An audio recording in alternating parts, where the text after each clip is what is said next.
Hi everyone, it's Papa Hector here. And if you like my videos, click like below. And if you want to keep up to date and in tune with what I have going on, please make sure to subscribe to my channel. So today what I want to discuss is protocols for spirit parties or ceremonies. So there's a lot of new people that come to the cultures. What I mean is African traditional religions, specifically Sanse, Vodou, 21 divisions, because that's what I work. And they're new to the cultures and they don't know proper protocol, what you do and what you don't do. And in fact, there's lots of people who are not that new to the culture and still are not up to speed on what proper protocol is. So firstly, if you're going to a spiritual party or a ceremony, it's protocol to bring a donation for the house and a donation for the spirits. A donation for the ceremony itself, usually financial, usually cash, or something that the house could use, and then usually to bring an offering or a gift for the spirits. This can also be cash, but it can also be in the form of candles, Florida water, and very traditionally, it's traditional to bring a bottle of liquor. So you could always bring a bottle of rum, white rum or yellow rum, a box of cigars. It's traditional to bring in an offering when you come to a ceremony anywhere. The second thing is that it's also traditional to take a seat where you're directed to take a seat. There are reasons and times which the priest or priestess have their needs or their reasons for people to be seated in a certain way. You always have the option of just standing and witnessing the ceremony, and you don't necessarily have to take a seat. However, if the priest directs you to a certain seat, then that's where you need to sit. The third thing is that if you're not of a temple, meaning you're not a member in that temple, it's very bad form that if you weren't specially invited by the owner of the temple, the head of the temple, and weren't invited to possess or mount your spirits, it's bad form that if you have the capacity to get possessed at any other temple outside of your own. Very bad form, and I see it all the time. If you're a guest at someone's ceremony, it's not a time for you to get possessed. If you can't control your possessions and you can't control getting mounted, you have a bigger issue to deal with at hand. So deal with that issue first before you start becoming a guest and going to other people's ceremonies as a guest. Okay? The only time you would get possessed at a temple other than your own was if you were friends with the head of the temple, and for whatever reason the head of the temple invited you to get possessed, asked you to get possessed, or let's say you were paid to possess a certain spirit for that ceremony for them. The next thing is that it's bad form to allow people that are in the process of getting possessed to allow them to get hurt. So if you see someone in the process of getting possessed and there's not any initiates or other people attending them, without necessarily touching the body, but encircling the body so that person doesn't get hurt, and call the attention to one of the priests or priestesses or initiates in the space. If the possession is being dealt with by a priest or a priestess, then you're free to move out of the way. It's bad form to interject yourself where you don't belong. So it's bad form to go ahead and try to interact with the person getting mounted or getting possessed if they're already being taken care of by people who know. Another thing that's become very common and is really bad form, especially during the prayer part of ceremonies, is to have your cell phone on. There's no need for a cell phone. Respect people's temples like you respect church. If it's really an emergency, excuse yourself, pull yourself aside, and do what you gotta do. But put your phone on vibrate. It's also bad form if you need to leave for whatever reason, then you need to ask for permission from either the spirits present, the priest who's leading the ceremony, or one of the higher level initiates. It's bad form to leave a ceremony without saying goodbye and without asking for permission to leave. Basically, when you're in a ceremony, you're in a space that's a big open sacred space, and any number of things can happen during that time, and you leaving at the improper time can cause you problems later on while you go home, end up in jail, get in a car accident, so on and so on and so forth.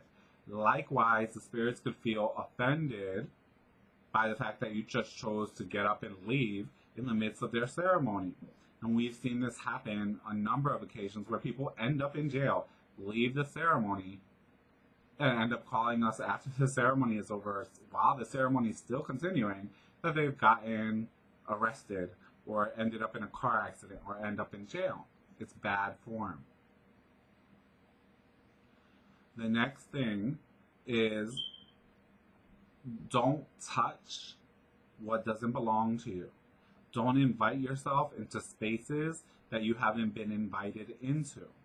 Most of the time, our ceremonies are held in people's houses, usually the house of the priest or priestess, and there's a certain space that's been allotted for guests and for the ceremonial work. If you don't live in that house, don't rummage through that house, don't walk through that house, and don't touch items of the house. People think that these things are like, ooh, aha, I don't know what, but these things are actually really dangerous. And people don't know, you don't know why certain things are the way that they are. What could look as like a simple bowl of fruit could be a simply cursed bowl of fruit. And while you go reach out and touch what doesn't belong to you, you could end up eating the curse. Many times there's spiritual works being done all over a priest or priestess's house, and you don't know what they are. And so rather than risk, it's better to play it safe.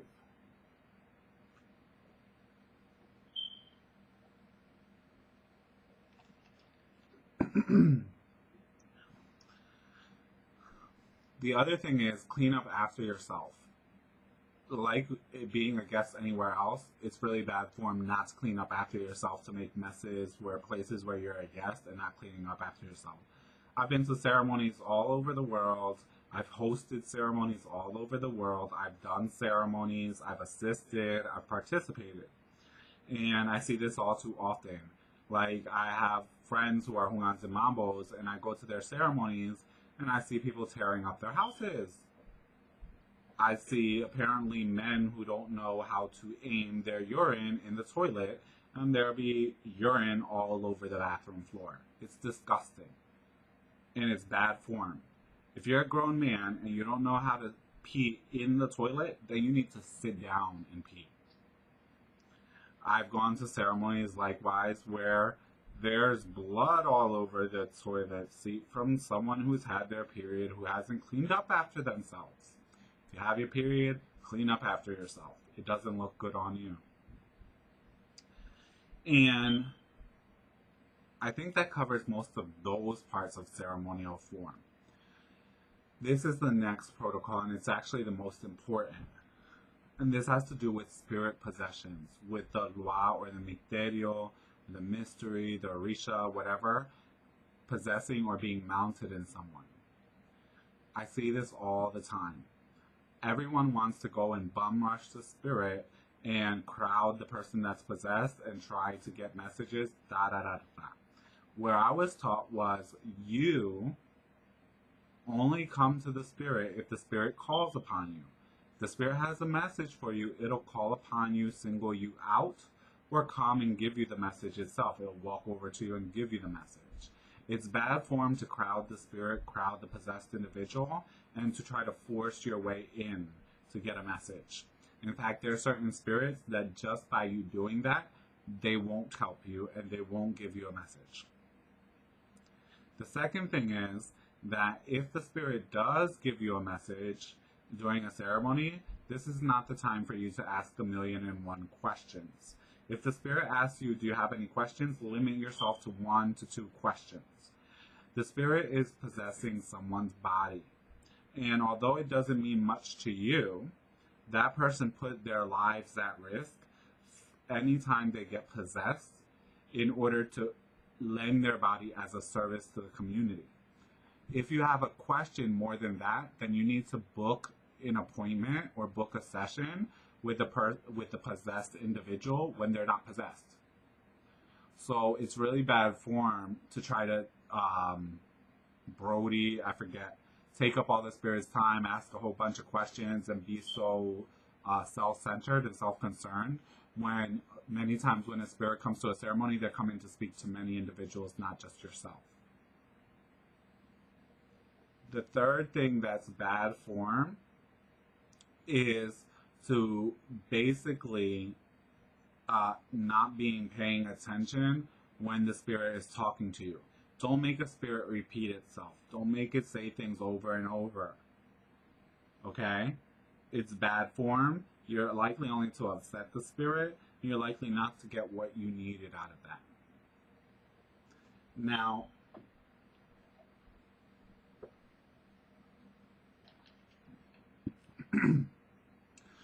when someone has finished being possessed, their body has gone through a severely actually traumatic event, something that people don't actually acknowledge very much. Their body has just run through a power through their body, which is way bigger than what they can handle for the most part.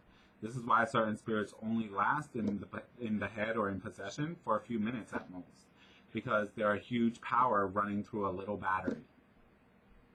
So the body of the individual, the mind of the individual, it's exhausted, it's drained the hell out. It's very bad form to try to talk and have conversation and ask questions to the person after their possession. If you really have questions or questions about what the Spirit said to you, questions for the priest or priestess, you need to go ahead and book a consultation, as is the tradition. And as is traditional, when you're approaching a priest or priestess to ask any questions or to get any type of help, you book a session with the priest or priestess. Don't sit around trying to conversate, have the priest or priestess entertain you, ask questions about what the Spirit said to you, or ask questions about anything else in your life. The person who became possessed already did a service to you for free by becoming possessed and allowing their body to be used as a vehicle, and by giving up some of their life, because they no longer could live that life while the Spirit was in their body. So don't be rude.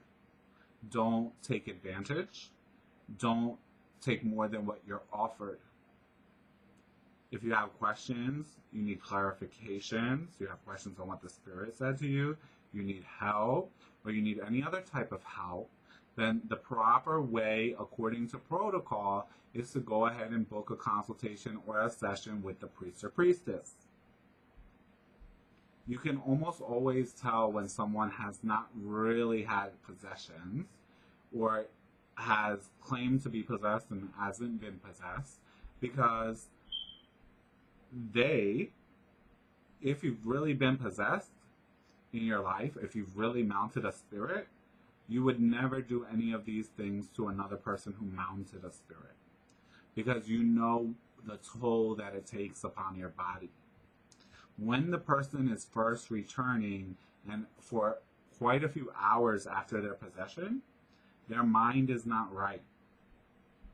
The answers you get may or may not be valid, may or may not answer your questions.